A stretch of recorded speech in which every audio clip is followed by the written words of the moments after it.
আমার যারা বিদেশ থাকে, আমি বিদেশ গিয়ে দেখছি রে ভাই, এই বিদেশি মানুষগুলা সারাটা দিন মেহনত করে, রাতের বেলা ঘুমাইতে যায়, ভিডিও কলে আম্মার লগে কথা কয়, আব্বার লগে কথা কয়। একদিন ফোন দিয়া আম্মারে চাইছে, বউয়েরে কইছে আম্মারে দাও কথা কয়, বউ আর আম্মা দেয় না, কয় আম্মারে দাও না কথা কই। আম্মা যে নাই এই কথা আর কয় না, আব্বা যে নাই এই কথা আর কয় না।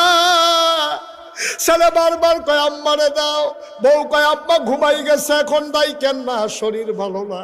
কয় না না না, আমার গলার আওয়াজ শুনলে আম্মাই তো লাফ দিয়ে উঠা যায়, তাড়াতাড়ি আম্মারে দাও।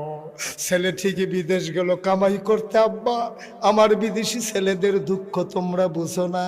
আমি যখন বিদেশে যাই, আমি যখন মাহফিল করতে উঠি মঞ্চে, মানুষ আমারে জড়াইয়া ধরা কান্দে।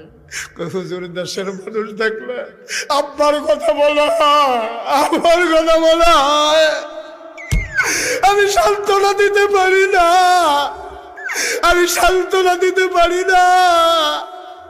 অনেক লাভার আমি দেখেছি রোদের ভিতরে পুড়ে পুড়ে রাস্তায় কাজ করে।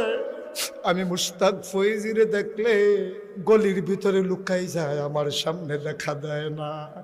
আমি বুঝে ফেলেছি লজ্জা পায়, যে রাস্তায় কাজ করে আমাকে দেখলে লজ্জা পাবে, এই জন্য গলিতে লুকাই গেছে।